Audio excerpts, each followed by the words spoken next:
Let's continue taking a look at the theme of GBV. We're now joined by Busi Seabe, a social justice and gender activist. Thank you very much for availing yourself this afternoon. Perhaps let's just start a little bit with a bit of context on, or rather on the work that you do.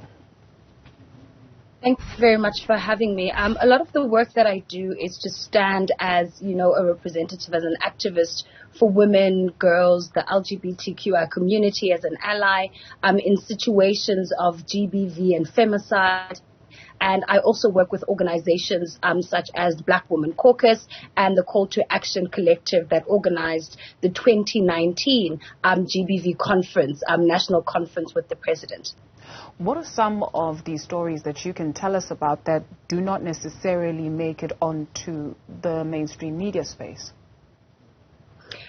I think more than anything else, we need to remember that as women, particularly in South Africa, we have a shared lived experience. And that lived experience is centered around how our struggles are only centered around poverty, when in actual fact, our struggles and obstacles for young women and the queer community as well move well outside of poverty alone. It stretches into, socioeconomic means and factors that affect our daily lives as women. And most of the stories that I have heard and continue to hear are very horrific stories. And these are not just stories that come from, my youth demographic, but I also work with young children in high schools as well, through, a government program called GEMBEM. And in those instances where I do meet up with young people, I do hear stories about them being sexually violated, not only by their, teachers, but at home as well. You hear stories of, young people sexually violating each other. You hear a lot of preposterous and a lot of very stringent stories around, the current conditioning and the current state of women and women's oppression within the country. And that unfortunately has become our reality, to the sense that, it is a reality that the current structure, the distribution and access to comprehensive social services, including child support grants, is not enough to address the historical, institutionalized and very profitable oppression and repression of women, especially Black and queer women. So what you begin to understand when you listen to a lot of people's stories is you begin to understand the profitability of, the status quo, which is women's oppression and repression. You begin to understand how specific institutions, specific government departments, and, specific gender groups as well are invested in the oppression and repression of women in South Africa in order to maintain, patriarchy, in order to maintain, inequality amongst, men and women in South Africa. And one of the things that, we need to take cognizant of is that when we speak about obstacles, the first and most concentrated, as I mentioned, is always poverty. As important as addressing poverty is, and socioeconomic obstacles, safety and security continues to rear its head as a crisis of enormous proportions in South Africa, the region and the continent at large, really. And what I've noted is there is currently, and there has been, a war on women's bodies.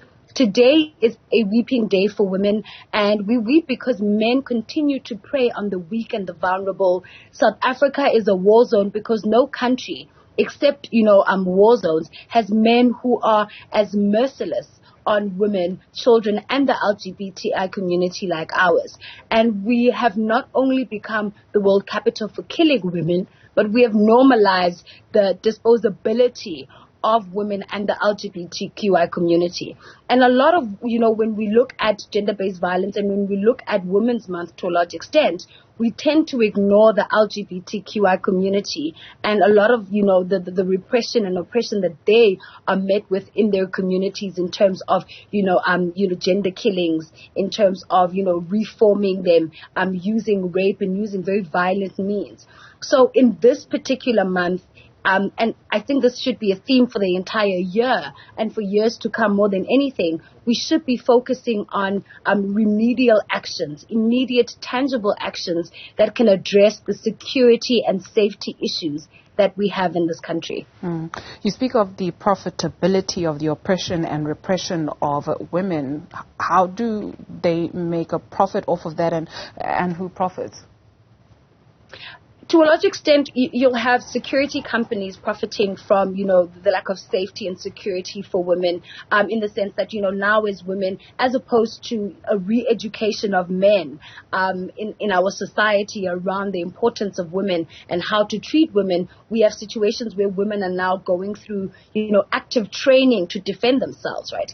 We have to buy special things, to carry in our handbags, to put in our cars in order to protect ourselves, and that is feeding into the safety and security market. We have to, intensify the kind of, home security that we have in our communities.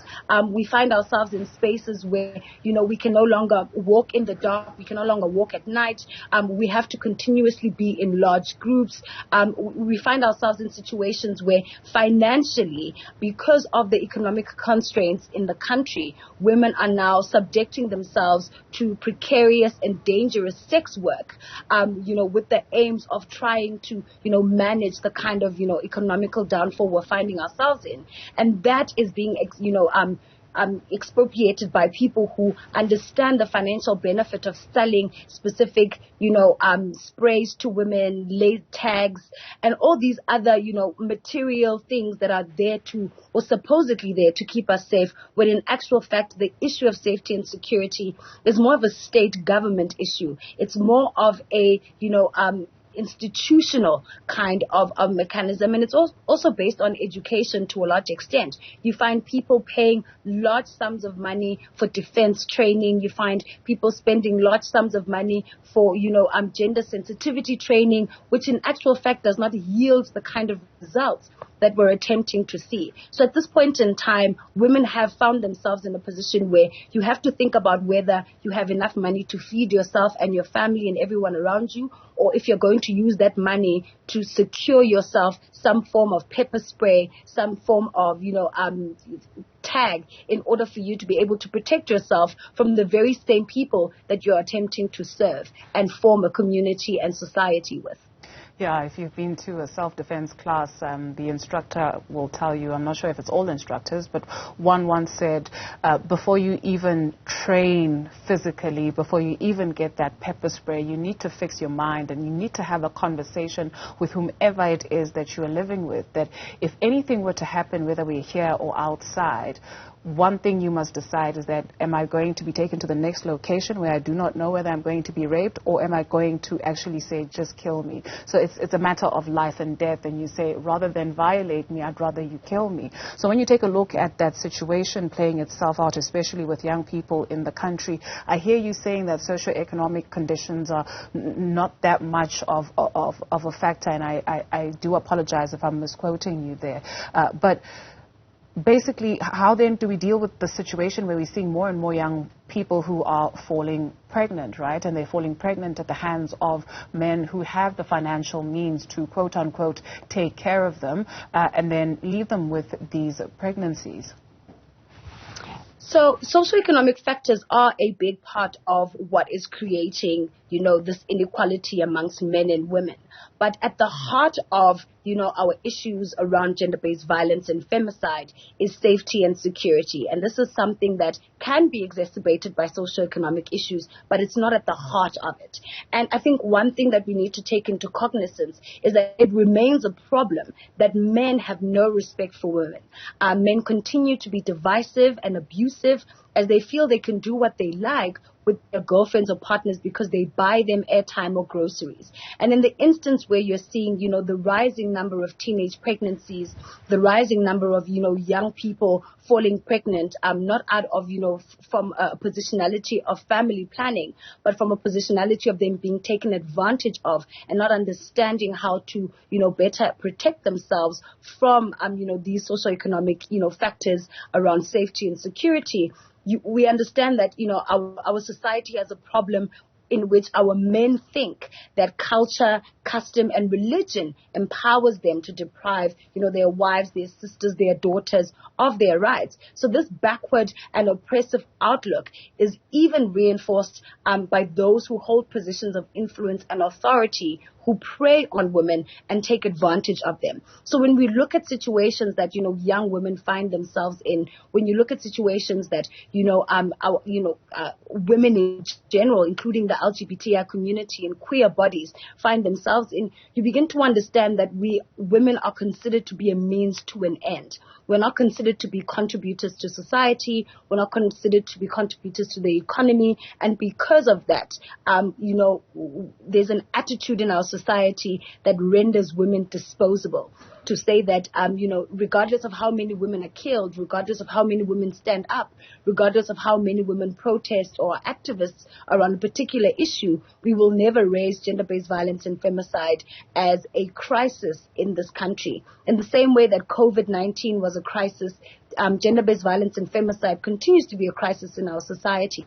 But what we're finding is it's become normalized. It's become something that has been ingrained in the fabric of our society. And unfortunately, even when you speak about when you go to self-defense classes and you are told that, the fight starts in your mind. And when you go through that training, you begin to understand that society has become normalized to violence against women, has become normalized to, subjecting women to, an inferior conditioning of existing as human beings. And this is our problem, right? The fact that there is no equality, and to a large extent, there might not be any equality unless we find a mechanism or a way to address a lot of the issues that we have as differing genders and differing sexes. I think at this particular point in time, what South Africa needs to consider, especially going into the National Gender-Based Violence and Femicide Conference later on this year, is that we might need to start having conversations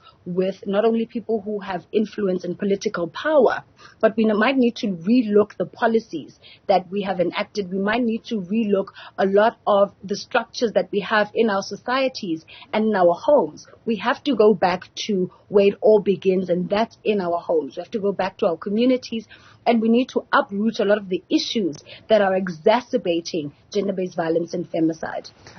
In those consultations and in those meetings, very quickly for us, how important is it that we do not also just speak to ourselves, right? That we also include men in these conversations? It's very important. I mean, we always joke, and you always see the joke on social media around a men's conference. But at this particular point in time, a men's conference would not be such a bad idea. In fact, I would say a men's conference is needed, right? Because men have to be able to address a lot of the issues that they are facing as individuals that they refuse to communicate, that they refuse to seek help and counseling for. But at the same time, women themselves also need to have a conference of their own to be able to identify how they also become enablers. Because although we might be able to point fingers at men and, as the root cause of gender-based violence and femicide, we do have patriarchal princesses in society that, safeguard these men, that provide an, conducive environment for this oppression and repression of women, the queer, body, and children as well. So we need to be able to come to the table as differing genders, be it gender non-conforming bodies, be it men, women,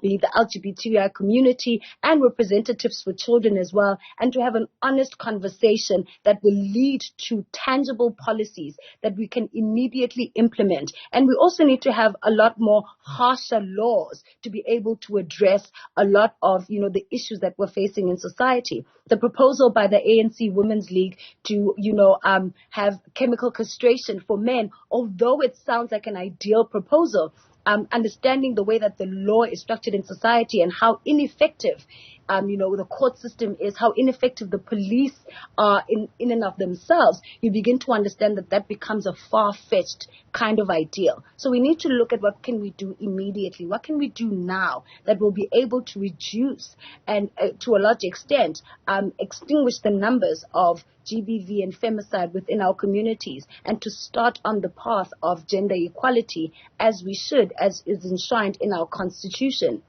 in South Africa. Busi Seabe is a social justice and gender activist. Thank you.